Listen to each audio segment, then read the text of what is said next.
अध्यात्म विश्व विज्ञान यूट्यूब चैनल पर हम अपने सभी पाठकों, दर्शकों, मित्रों, मार्गदर्शक और हमारे टीम के सभी सदस्यों का हार्दिक स्वागत समादर करते हैं।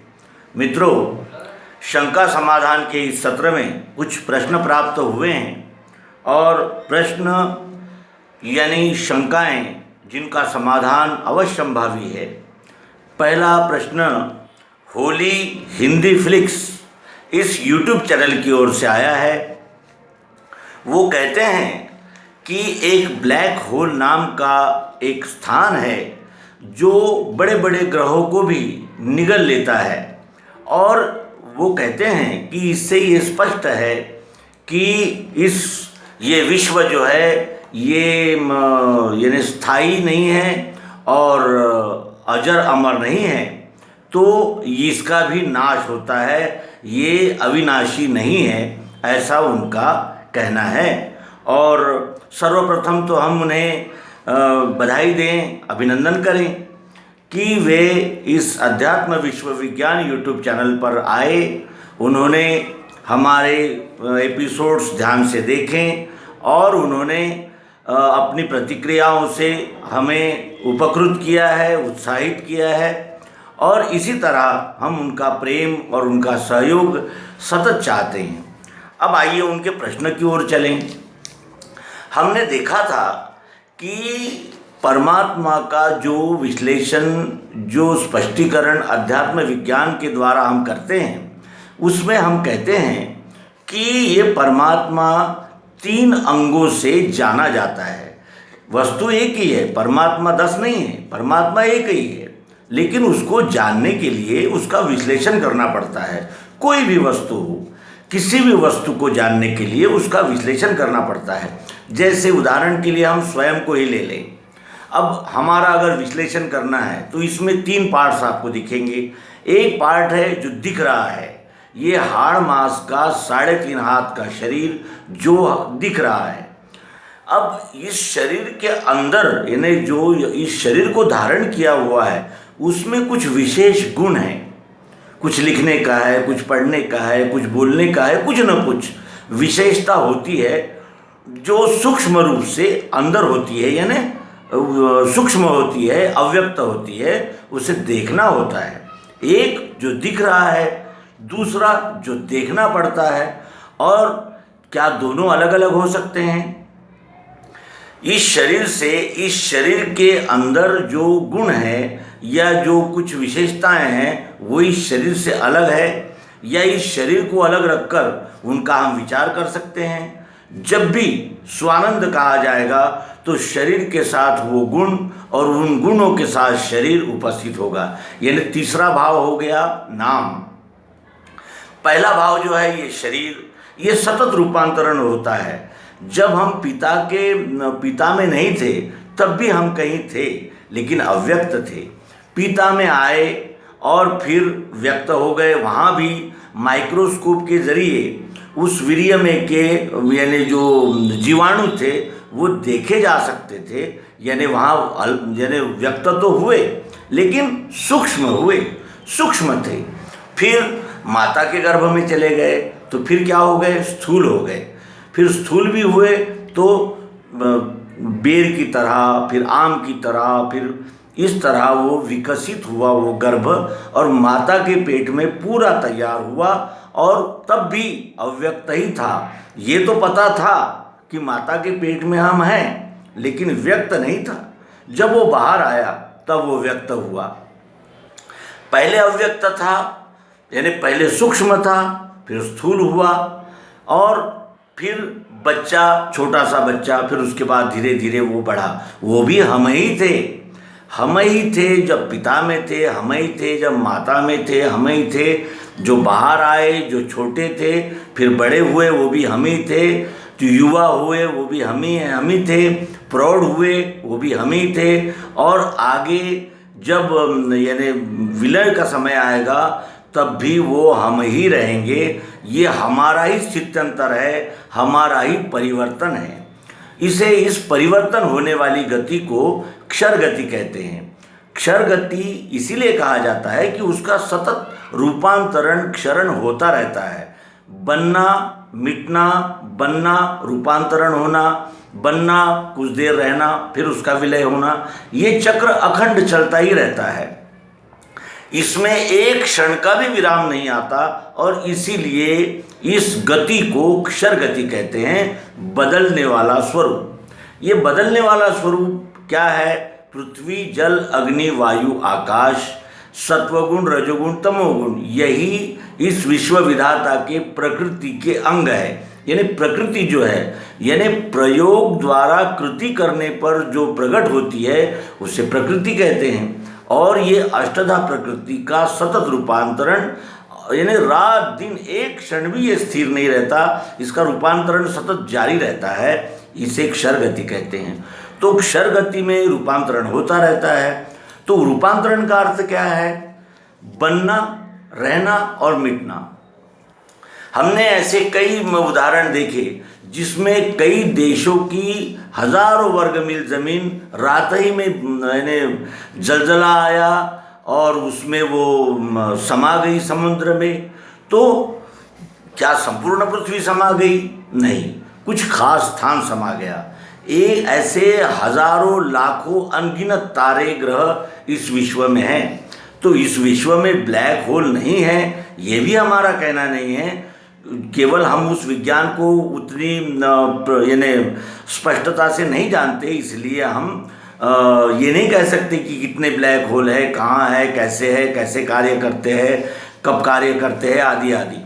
लेकिन ये हम अवश्य जानते हैं कि इस यानी प्रकृति का सतत रूपांतरण शुरू यानी होता ही रहता है। इसका रूपांतरण एक क्षण भी स्थिर नहीं रहता। तो क्या एक ही साथ ये पृथ्वी, जल, अग्नि, वायु, आकाश एक ही समय में नष्ट हो जाएंगे या ये नष्ट हो सकते हैं? एक पृथ्वी का भाग नष्ट होता है ये कहा जा सकता है, तो दूसरा फिर उभर के ऊपर आता है। ऐसे कई टापू मैंने उदय में आए, इधर कोई यानी पृथ्वी का कोई भाग समुद्र में चला गया तो कहीं पृथ्वी यानी जल में डूबा हुआ कोई भाग ऊपर भी आ गया। तो इस तरह ये व्यक्त, अव्यक्त और बनना और बिगड़ना, ये खेल इस सृष्टि में सतत जारी रहता है, लेकिन कभी भी संपूर्ण का नाश नहीं होता। इसको इस यानी उदाहरण से भी देख लेंगे कि जैसे ये शरीर है, ये नाशवान है, इसका तो अंत होगा ही होगा, इसका रूपांतरण अवश्य होगा, ये तो निश्चित बात है। लेकिन वो रूपांतरण पहले होने से पहले जो ये चैतन्य शक्ति इस शरीर को छोड़कर निकल गई, उसका क्या हुआ? क्या उसका नाश हुआ? और उसी जीवात्मा ने या चैतन्य शक्ति, चाहे जो आपको नाम दे, उसी ने तो नया शरीर धारण किया है, नया शरीर उसी ने धारण किया है। तो व्यक्त होना, अव्यक्त होना, अव्यक्त होना, व्यक्त होना, ये इस प्रकृति का यानी चक्र है, नियम है, कायदा है, और ये इसी कायदे से ये सारी सृष्टि चलती है।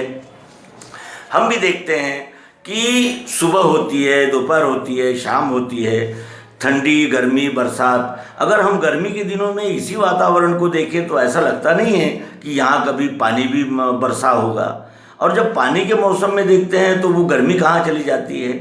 यानी ये सतत रूपांतरण को ही क्षर गति कहते हैं, जो कि विश्वरूप परमात्मा का सगुण साकार भाव है, उसका एक यानी सगुण साकार जो दृश्य है वो क्षर है, और दृश्य सतत बदलता रहता है। यहाँ तक कि जो हम कहते हैं कि मूड, हमारे मूड भी बदलते हैं। अभी ये मूड कैसा है? प्रसन्न है, क्योंकि हम आपसे सात्विक विचारों का आदान प्रदान कर रहे हैं। लेकिन जब व्यवहार में आते हैं और कोई आपत्ति आ जाए या कोई मुसीबत आ जाए या कोई हमारे साथ गैर व्यवहार होने लगे, तो हम ही हैं जो यहाँ बैठकर आपको सात्विक विचार बता रहे हैं, वही हम। लेकिन हम कैसा बोलते हैं और कैसा बर्ताव करते हैं, ये रूपांतरण होता ही रहता है।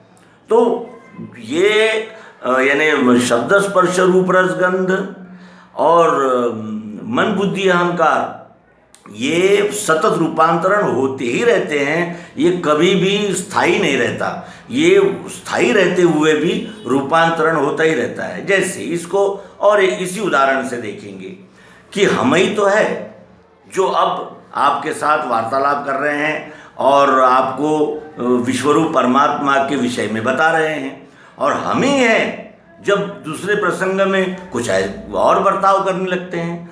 हम ही हैं जो सूक्ष्म थे, हम ही हैं जो स्थूल है और फिर सूक्ष्म हो जाएंगे। ये चक्र अखंड है, ये घूमता ही रहता है। कोई दवाई हमने लाई, वो एक्सपायरी डेट तक तो उपयोगी हो सकती है, लेकिन एक्सपायरी डेट के बाद उसका उपयोग नहीं हो सकता। क्यों? ऐसा क्यों होता है? ऐसा क्यों होता है? ऐसा इसलिए होता है कि अब उसका रूपांतरण होने का समय आ गया। तो ये रूपांतरण होते ही रहता है। ये ब्लैक होल पृथ्वी से तो बड़ा हो नहीं सकता, क्योंकि जब वो पृथ्वी पर है तो पृथ्वी से बड़ा नहीं हो सकता, और अपने से छोटी चीज़ अपने से बड़ी चीज़ को निगल नहीं सकती, ये भी मानना होगा। बड़ी चीज़ को निगलने के लिए उस वस्तु को भी उससे बड़ा होना चाहिए। तो ऐसा तो हो नहीं सकता, क्योंकि वो पृथ्वी से बड़ी हो ही नहीं सकती। और पृथ्वी से बड़ी अगर है ये मानते हैं तो वो पृथ्वी पर हो नहीं सकती, पृथ्वी उसके अंदर होनी चाहिए। क्योंकि बड़ी वस्तु छोटी वस्तु को धारण कर सकती है, लेकिन छोटी वस्तु बड़ी वस्तु को धारण नहीं कर सकती, ये भी नियम है। और फिर एक ही साथ ये विश्व तो समाप्त कभी हुआ ही नहीं, क्योंकि अगर ये समाप्त होता तो बनता कैसे? इसका अर्थ ये है कि इसका रूपांतरण होता है, तो कुछ भाग इसका यानी रूपांतरित हो जाता है और फिर उसकी जगह दूसरा भाग आ जाता है, यानी ये अखंड चक्रगति में ये विश्व घूमता रहता है। इसलिए ये जो तर्क है कि ब्लैक होल में ये संपूर्ण पृथ्वी जल अग्नि वायु आकाश ये समा जाएंगे और ये पृथ्वी ही समाप्त हो जाएगी, ये कुछ तर्क के आधार पर बात हजम नहीं होती।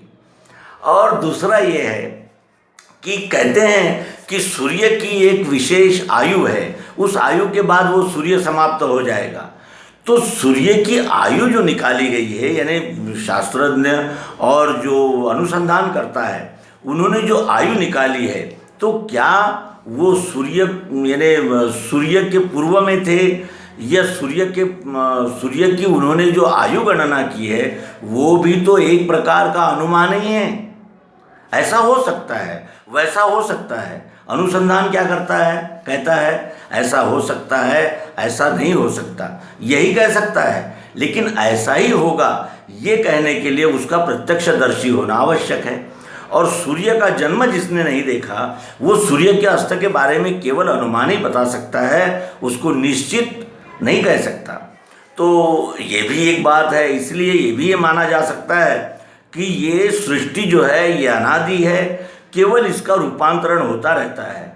जैसे ही जब सृष्टि उदय हुई है तब यहाँ मोबाइल फ़ोन तो नहीं थे, कंप्यूटर्स नहीं थे, और सैटेलाइट भी नहीं थे, और टीवी भी नहीं थे, कुछ भी नहीं था। तो क्या जीव जंतु नहीं थे? अगर जीव जंतु नहीं थे, अगर हम ये कहें कि भाई ये जीव जंतु नहीं थे और अचानक जादू की तरह ये उदित हुआ है, तो ऐसा तो संभव ही नहीं है। क्योंकि ये जो सारा विश्व है ये अखंड विकास का ही रूप है। विकास से ही इसका यानी जिसे कहा जाएगा कि डेफिनेशन है, क्योंकि प्रत्येक वस्तु का विकास होता है। हम जब छोटे थे तो हमारे अभी क्या हुआ? फिर शरीर का विकास हुआ। हम में भी उस समय भी बुद्धि थी, लेकिन अब क्या हुआ है? बुद्धि का विकास हुआ है। और विकास हुआ है तो आगे में क्या होगा? उसका और विकास होगा, और विकास होगा। कब तक? जब तक कि उसका परिवर्तन का समय नहीं आता तब तक। और फिर वही, जैसे एक बालक है, वो पहली से लेकर 10वीं कक्षा का शिक्षण उसने लिया, तो क्या हुआ? वो डिग्री लेकर BA होकर बाहर आ गया। अब क्या हुआ? उसका शिक्षण जो है वो रुक गया, लेकिन समाप्त नहीं हुआ, रुक गया। फिर वो जीवन जिया और फिर वो परिवर्तन उसका शरीर हो गया, फिर वो दूसरी जगह जन्म लिया, तो फिर उसका क्या होगा? क्या वो BA से शुरू करेगा? नहीं, फिर उसे क ख ग घ 1 2 3 4 ये पढ़ना होगा। क्यों? क्योंकि सतत रूपांतरण यही इस विश्व की क्षर गति है। दूसरा, वो कहते हैं कि कलयुग यानी सतयुग, द्वापर, त्रेता और कली ऐसे 4 युग की हमने रचना की। यानी युगों यानी समय को युगों में बांधा, यानी समय पर युगों की कल्पना की। कल्पना क्यों की जाती है? जैसे सुबह होती है और शाम होती है, लेकिन अब 10 बजे हैं, 11 बजे हैं, 12 बजे हैं। क्या सूर्य में कोई घड़ी लगी है या कहीं चांद तारों पर कोई यानी समय दर्शक यंत्र लगा है? नहीं, ये हमने कल्पना की है कि भाई सुबह ये इतने बजे सूर्य यानी सूरज उगता है, इतने बजे वो इतने बजते हैं, फिर सूरज जब दोपहर में आता है तो 12 बजते हैं। फिर ये मनुष्य ने अपने सहूलियत के लिए, अपनी सुविधा के लिए उसे बांध दिया है, यानी उसका जिसे कहा जाएगा क्रम दे दिया है। उसी तरह ये सतयुग, द्वापर, त्रेता और कली, ये मनुष्य ने यानी भारतीय तत्व चिंतन ने, भारतीय तत्व ज्ञान ने ये युगों की कल्पना की है, इसलिए कि समय और उस समय में प्रस्तुत होने वाली परिस्थितियों का उचित आकलन होना चाहिए। इसलिए हमारे मनीषियों ने युगों की कल्पना की। और कल्पना करने का क्या कारण था? युग बदलते ही क्या बदल जाता है? क्या सूर्य ऊष्मा देना बंद कर देता है, या बादल पानी बरसाना बंद कर देते हैं? क्या ज़मीन से गेहूँ चावल की जगह और कोई प्लास्टिक और फाइबर निर्माण होने लगता है? ऐसा तो नहीं होता। आज भी बादलों से पानी ही बरसता है और सूर्य ऊष्मा ही देता है। ये तो अखंड चक्र है, ये अपने स्वभाव को छोड़ने वाले नहीं हैं। लेकिन ये 4 युगों की कल्पना क्यों की गई है, इसकी ओर अगर हम थोड़ा ध्यान से देखें तो हमारे ध्यान में आता है कि सत्वगुण किसे कहते हैं? जब मनुष्य इस विश्व को ही परमात्मा मानकर सच्चाई से, ईमानदारी से इस विश्व के साथ व्यवहार करता है, उस काल को सतयुग कहते हैं। फिर जब कालांतर में धीरे धीरे जैसे परिवर्तन तो आता ही है, समझ में भी परिवर्तन आता है। फिर जब ये जीव कहने लगता है कि ये विश्व परमात्मा नहीं है, इस विश्व में परमात्मा है, तब वो द्वापर हो जाता है। उसके बाद कालांतर में और रूपांतरण होता है मनुष्य की बुद्धि में, समझ में, और फिर वो कहने लगता है कि विश्व तो परमात्मा नहीं है, विश्व में भी परमात्मा नहीं है, विश्व के बाहर परमात्मा है। वो कहीं 7वें आसमान में है, 8वें पाताल में है, और कहीं है और कहीं है। इस प्रकार की उसमें बदलाव हो जाते हैं। और कलयुग किसे कहते हैं? कलयुग का यानी तमोगुण प्रधान दृश्य रहने से वो कलयुग में सबसे पहले ईश्वर है। क्या प्रमाण है? यानी वो इस विश्व को एक रूप से, वस्तु रूप से नहीं जानते हुए उसमें शंकाएं निर्माण करता है और पूछता है कि ईश्वर कहाँ है। इसे कलयुग कहते हैं। और ऐसा क्यों होता है, इसका भी कारण हमारे मनीषियों ने खोज निकाला। उन्होंने कहा कि जब सतयुग होता है तो सत्वगुण का प्रभाव बढ़ा रहता है, जब द्वापर होता है तो सत्व रज का प्रमाण बढ़ा होता है, जब त्रेता होता है तो रज और तम का प्रमाण बढ़ा होता है, और जब कलयुग होता है तो तमोगुण का प्रमाण बढ़ा होता है। इस विश्व में सब कुछ होता है, सब समय सब कुछ होता है, लेकिन उसके प्रमाण बढ़ जाते हैं। यानी अच्छाई का प्रमाण, अच्छाई बुराई का प्रमाण, बुराई का प्रमाण और एकदम बुराई का प्रमाण। इस तरह ये कालांतर में ये सतत चक्र चलता ही रहता है। ये 4 युगों की गणना हमने इस विश्व के संचालन की गति को एक जिसे कहे जाए कि आकलन करने के लिए बांधा गया। उनका प्रश्न है कि कलयुग का समय कितना है, ये बताइए। तो कलयुग का समय तो ये भी अनुमानी है, और शुरुआत में अनुमान तो करना ही पड़ता है, क्योंकि अनुमान करके ही किसी भी अनुसंधान का आरंभ होता है। तो इसका अनुमान है 4,20,000 वर्ष इस कलयुग की उम्र है, आयु है। और इसके लिए अगर आप प्रमाण मांगेंगे तो वो प्रमाण तो वही बताया जा सकता है कि अनुसंधानकर्ताओं ने अपनी किताबों में लिख रखा है। तो ये कोई भी अनुसंधान करता हो, अगर वो किसी चीज़ का यानी अंदाज़ा लगा रहा है, अनुमान लगा रहा है, तो उसको एक इस दृष्टि से देखा जाता है कि हो सकता है ऐसा भी हो, लेकिन उसको निश्चित नहीं कहा जा सकता। तो यहाँ होली हिंदी फ्लिक्स इस YouTube चैनल के जो हमारे प्रश्नकर्ता है उनका हार्दिक धन्यवाद करते हैं कि उनके निमित्त से हमको भी इस विषय का चिंतन मनन करने का अवसर प्राप्त हुआ, और आशा करते हैं कि वे आगे भी हमसे संवाद बनाए रखेंगे और अपने आधुनिक और वैज्ञानिक सोच से हमें भी अवगत कराते रहेंगे, जिससे हमारी समझ परिपक्व और विकासोन्मुख हो। तो दूसरा प्रश्न आया है कि अपनी आत्मा का दर्शन कैसे करें और आत्मस्थ कैसे हो। अपनी आत्मा का दर्शन कैसे करें, इसी पिंड को आधार बनाकर हम इस प्रश्न की ओर देखें।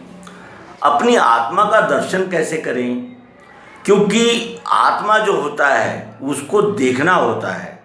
अपनी आत्मा, अब ये इसका भी और उदाहरण देखेंगे। हम अपनी आत्मा को देखना चाहते हैं, तो क्या हमारी आत्मा हमसे स्वतंत्र होकर दिख सकती है? ये नाक है, ये कान है, क्यों? क्योंकि ये हमारे दृश्य है। लेकिन हम जो है, हमारी जो आत्मा है, जो चैतन्य शक्ति है, क्या वो हमसे अलग हो सकती है? और हमसे अलग हुए बगैर क्या हम देख सकते हैं? कभी नहीं। ये आँखें हैं, आँखों से हम सब कुछ देख सकते हैं, लेकिन हम अपनी आँख को नहीं देख सकते। नाक से हम सभी सुगंध ले सकते हैं, लेकिन नाक का सुगंध नहीं जान सकते। क्यों? क्योंकि वो इसी शरीर का अंग है। जब तक ये हाथ को हम देख सकते हैं, क्योंकि हाथ हमें दिखता है, लेकिन हम अपने आप को नहीं देख सकते। इसका अध्यात्म विज्ञान की दृष्टि से थोड़ा विचार करेंगे तो आपके समझ में बात आ जाएगी कि ये पुस्तक है, ये पुस्तक शब्द है, स्पर्श है, रूप है, रस है, गंध है। ये पुस्तक अच्छी है, ये पुस्तक अच्छी बुरी भी हो सकती है और बुरी भी हो सकती है। ये सब कुछ है, ये प्रकृति है साकार, इस पुस्तक का साकार रूप है ये। लेकिन इसमें जो व्याप्त है चाहत, ज़रूरत, प्रियत्व, वो हमको देखना है। तो हमें इस पुस्तक के अलावा वो दिख जाएगा क्या? नहीं, क्योंकि उसी चाहत, ज़रूरत, प्रियत्व ने यह आकार धारण किया है। चाहत, ज़रूरत, प्रियत्व ने यह आकार धारण किया है, चाहत, ज़रूरत, प्रियत्व ने यह आकार धारण किया है। तो चाहत, ज़रूरत, प्रियत्व को वस्तु से अलग देखा ही नहीं जा सकता, क्योंकि चाहत, ज़रूरत, प्रियत्व के साथ ये वस्तु है, और चाहत, ज़रूरत, प्रियत्व ही इस वस्तु का स्वभाव है, और इसका स्वभाव भी चाहत, ज़रूरत, प्रियत्व है। और चाहत, ज़रूरत, प्रियत्व की वजह से ही ये सारी वस्तु यानी प्रकट हुई है, हमारे समक्ष आई है। तो कहने का आशय यह है कि मिठास को इसीलिए सर्वांग योग में भगवान श्री मायानंद जी चैतन्य कहते हैं कि मिठास को हुई इच्छा देखो निज स्वरूप में, तो क्या देख सकती है नेत्रों से निज रूप को। अगर चाहत, ज़रूरत, प्रियत्व को अपना स्वरूप देखने की इच्छा हो जाएगी, तो क्या वो अपना स्वरूप देख सकती है? होते ही वृत्ति नेत्रों से देखना निज रूप, तो जब भी हमारी वृत्ति अपना निज रूप देखने की होगी, होते ही वृत्ति देखना निज रूप, तो दिखेगा विश्व ये सारा, यही उसका स्वरूप है। अगर हम अपने आप में की मिठास देखना चाहेंगे तो यह आकार के साथ ही दर्शित होगी। इस आकार को छोड़कर मिठास रह नहीं सकती। ये पुस्तक से अगर हमने इसमें की चाह जरूरत प्रियत्व निकाल दिया तो क्या ये वस्तु का अस्तित्व रहेगा? और चाह जरूरत प्रियत्व कब दिखेगा? जब ये साकार रहेगा। तो इस तरह अक्षर और अक्षर इन दोनों का लय नाम में यानी पूर्ण में हो जाता है। अगर हम अक्षर भाव को देखना चाहते हैं जो कि निर्गुण निराकार है, तो वो सगुण साकार के साथ ही देखा जा सकता है, सगुण साकार में ही देखा जा सकता है। सगुण साकार से अलग हम उस आत्मा का दर्शन नहीं कर सकते। होते ही वृत्ति नेत्रों से देखना निज रूप तो दिखेगा विश्व ये सारा, यही उसका स्वरूप है। और इसके लिए हम देखेंगे ये जो कहते हैं कि अब अक्षर आत्मा को जानने की सुरीति ये लखाते हैं, इसे लेना श्रद्धा से सात्विकी ही। संपूर्ण विश्व की लीला अक्षर में जिस हो रही, यानी पृथ्वी जल अग्नि वायु आकाश सतोगुण रजोगुण तमोगुण, इस क्षर भाव में जो ये संपूर्ण विश्व की लीला हो रही, उसी में जो बैठी हैगी अस्ति भाति प्रियत्व से, उसी में जो बैठी हैगी। अस्ति यानी है, भाति यानी दिखती है, कैसी? प्रिय रूप से। अस्ति यानी है, भाति है, दिखती है, कैसी? प्रिय रूप से। तो संपूर्ण विश्व की लीला अक्षर में जिस हो रही, उसी में जो बैठी हैगी अस्ति भाति प्रियत्व से। वेदों के नेति का शेष वस्तु की उपलब्धि हो। वेद अक्षर गति का तो वर्णन कर पाए, लेकिन उस अक्षर का, उस आत्म रूप का बोध नहीं करा पाए, और उसे अंत में नेति नेति कहकर छोड़ दिया कि इतना ही नहीं, इतना ही है। और उसी का भास सर्वत्र हो रहा दृश्य मात्र में। ये सारा जो भास हो रहा है उस प्रियत्व का ही तो हो रहा है। अस्तित्व यानी है, ये है, ये है, ये है, ये है, सब है। भातित्व दिख रहा है, ये दिख रहा है, ये दिख रहा है, ये सब दिख रहा है, और कैसा? प्रिय रूप से दिख रहा है। तो वेदों के नीति का शेष वस्तु की उपलब्धि हो, उसी का भास सर्वत्र हो रहा दृश्य मात्र में। वो मिठास, वो प्रियत्व, वो चाहत, वो मिठास यही आत्मा है निराकार जानना। अब निराकार क्या है? यहाँ इसका यह आकार है, प्रिय है, यहाँ इसका यह आकार है, प्रिय है, यहाँ इसका यह आकार है, प्रिय है, यह आकार प्रिय है, यह आकार प्रिय है, यह आकार प्रिय है। निरे निरे आकार में एक ही आत्मा, एक ही प्रियत्व। कुत्ता भी प्रिय है, बिल्ली भी प्रिय है, सांप भी प्रिय है, चांद भी प्रिय है, शुक्र भी प्रिय है, मंगल भी प्रिय है, जल भी प्रिय है, सब कुछ प्रिय प्रिय ही है। वो मिठास यही आत्मा है निराकार जानना। वस्तु के स्वाद में भी भरी है प्रिय रूप से। हमको कहा था सदगुरु ने कि बताशे अपने आगे रखना, उसमें भी स्वाद के रूप में वो उपस्थित है। चाह जरूरत प्रियत्व को छोड़कर वस्तु नहीं रह सकती, और वस्तु के बगैर चाह जरूरत प्रियत्व प्रकट नहीं हो सकता। ये अन्योन्याश्रित है और नाम में दोनों का लय होता है। तो और मिठास को हुई इच्छा देखो निज स्वरूप में। अगर हम में के प्रियत्व को ये इच्छा हो गई कि मैं अपना निज रूप देखूं, तो क्या देख सकती है नेत्रों से निज रूप को? नेत्रों से नहीं देख सकती। तो कैसे देखेगी? होते ही वृत्ति नेत्रों से देखना निज रूप तो दिखेगा विश्व ये सारा, यही उसका स्वरूप है। जैसे ही वृत्ति हम अपने आप को देखने की हमारी होगी, तो आकार के साथ ही दिखेगी। निराकार मिठास आकार को छोड़कर रह नहीं सकती। और फिर कौन देखेगा आत्मा को? बुद्धि के बल से होवे अस्तित्व सिद्ध वस्तु का। उसे, उस आत्मा को न इंद्रियां जान सकती है, न मन जान सकता है। उसे केवल बुद्धि ही जानती है, क्योंकि बुद्धि को पता है कि इस आकार में भी प्रियत्व है, इस आकार में भी प्रियत्व है। प्रियत्व देखने के लिए बुद्धि की आवश्यकता होती है और सात्विक बुद्धि की आवश्यकता होती है। तो इस तरह इनका यानी हमने समाधान करने का प्रयास किया। ये प्रश्न आया था श्री प्रतीक पांडे, इनका प्रश्न था। दूसरा इनका प्रश्न है कि आत्मस्थ कैसे हो, यानी अपने आत्मा में कैसी स्थिरता करें।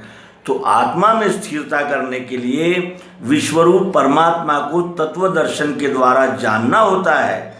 और जब ये पता चल जाता है कि ये विश्व से ये पिंड अलग नहीं है और इस पिंड से ये विश्व अलग नहीं है, ये इसी का एक अंश है और ये अंश भी उस अंश से ही उदय हुआ है और ये अंश भी उसी अंश में मिल जाएगा।